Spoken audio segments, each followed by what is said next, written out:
Hello guys, welcome back to my YouTube channel. आशा है कि आप सभी काफ़ी अच्छे होंगे और अपने एग्ज़ाम की तैयारी आप सभी काफ़ी अच्छे से कर रहे होंगे। आज के इस वीडियो में हम UP PCS pre exam date को लेकर बात करने वाले हैं, साथ ही साथ नॉर्मलाइजेशन को लेकर भी बात करने वाले हैं, तो आप वीडियो को अंत तक ज़रूर देखें।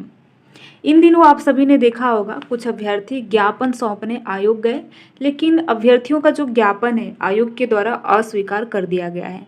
तो देखिए काफ़ी दुख की बात है कि अभ्यर्थियों ने सोचा ज्ञापन सौंपने का, अभ्यर्थियों की कुछ मांगे हैं, लेकिन आयोग के द्वारा अस्वीकार कर दिया गया है। तो देखिए कहीं ना कहीं अभ्यर्थी बाद में मजबूर होंगे आंदोलन करने के लिए, और यही सारी वजह होती है जिससे कि अभ्यर्थी प्रोटेस्ट में आते हैं, धरना प्रदर्शन में आते हैं। नहीं तो कोई भी ऐसा अभ्यर्थी नहीं होगा जो टाइम अभ्यर्थियों को एग्ज़ाम में लगाना चाहिए आके आयोग के चक्कर लगाए। तो आप देख सकते हैं कि आयोग जो है किस प्रकार से अभ्यर्थियों की बात नहीं सुन रहा है, और कहीं ना कहीं अभ्यर्थियों की जो मांगे हैं वो बिल्कुल जायज़ हैं। अब बात करते हैं कि देखिए अभ्यर्थियों की मांगे क्या हैं। अभ्यर्थी चाहते हैं, पहली मांग उनकी ये है कि अभ्यर्थी चाहते हैं कि पारदर्शी तरीके से जानकारी दी जाए। इन दिनों आप सभी ने देखा होगा सोशल मीडिया के माध्यम से, न्यूज़पेपर के आर्टिकल के माध्यम से जानकारी मिल रही है, और एक लेटर था जो कि काफ़ी ज़्यादा वायरल भी हुआ। उसमें आप सभी ने देखा होगा 7 और 8 दिसंबर का उल्लेख है एग्ज़ाम डेट को लेकर, प्री एग्ज़ाम डेट को लेकर।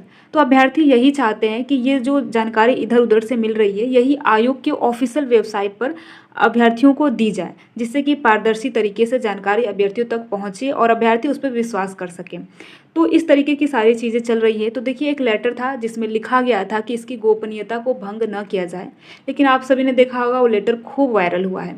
और उसमें देखिए 2 डेट का जिक्र किया गया है, 7 और 8 दिसंबर, 2 डेट निर्धारित हुआ है एग्ज़ाम कंडक्ट कराने का। तो अभ्यर्थियों की मांग है कि एग्ज़ाम 1 दिन होना चाहिए, 2 दिन नहीं होना चाहिए। और देखिए इसके साथ ही साथ अभ्यर्थियों की ये भी मांग है कि एग्ज़ाम जितना हो सके जल्दी होना चाहिए, क्योंकि देखिए 17 मार्च को एग्ज़ाम था, होने वाला था 17 मार्च को, लेकिन अपरिहार्य कारणों से एग्ज़ाम को पोस्टपोन कर दिया गया। और जो लेटर वायरल हुआ था उसमें भी आप सभी ने देखा होगा, उसमें भी अपरिहार्य कारणों का ही उल्लेख है। इनका अपरिहार्य कारण क्या होता है ये यही लोग जो आयोग में बैठे हैं वही लोग अच्छे से बता सकते हैं। तो अपरिहार्य कारणों से एग्ज़ाम 7 और 8 दिसंबर को होने वाला है, ठीक है। तो देखिए अभ्यर्थी यही चाहते हैं कि एग्ज़ाम एक दिन हो, 2 शिफ्टों में ना हो, चाहे वह आरओ का एग्ज़ाम हो या फिर यूपी पीसीएस प्री का एग्ज़ाम हो। और आप सभी ने देखा होगा ना ही आयोग के द्वारा एग्ज़ाम डेट को लेकर और ना ही नॉर्मलाइजेशन को लेकर स्पष्ट रूप से अभी आयोग के द्वारा कुछ भी नहीं कहा गया है। तो अभ्यर्थी चाहते हैं कि पारदर्शी तरीके से जो भी आयोग को कहना है, पारदर्शी तरीके से ऑफिशियल नोटिस जारी करके जानकारी दें, जिससे कि अभ्यर्थी कहीं इधर उधर न भटके और अपने एग्ज़ाम की तैयारी जैसे भी कर रहे हैं वैसे करते रहें। तो देखिए नॉर्मलाइजेशन को लेकर अभ्यर्थियों की ये मांग है कि नॉर्मलाइजेशन का जो प्रक्रिया है उसे आयोग को बताना चाहिए कि किस प्रकार से लागू करने वाला है, अगर जो 2 दिन एग्ज़ाम कंडक्ट कराएगा तो। देखिए नॉर्मलाइजेशन क्या होता है, थोड़ा इसको भी समझ लेते हैं, ठीक है। देखिए इसका प्रयोग तब किया जाता है जब पेपर 1 से अधिक चरणों में किया जाता है, ठीक है। जब पेपर जो है 1 से अधिक चरणों में किया जाता है, मान लीजिए 1, 2, 3 चरणों में मान लीजिए एग्ज़ाम कंडक्ट कराया जाता है एक ही पेपर को, तो इसके लिए नॉर्मलाइजेशन की प्रक्रिया को अपनाया जाता है। नॉर्मलाइजेशन का उद्देश्य यही होता है कि सभी अभ्यर्थियों के स्कोर को एक समान पैमाने पर मापा जाए, ताकि उनके वास्तविक अंक का सही सही आकलन किया जा सके, और इसीलिए नॉर्मलाइजेशन का जो फॉर्मूला है वो अपनाया जाता है। तो ऐसे कई अन्य एग्जामों में भी आप सभी ने देखा होगा।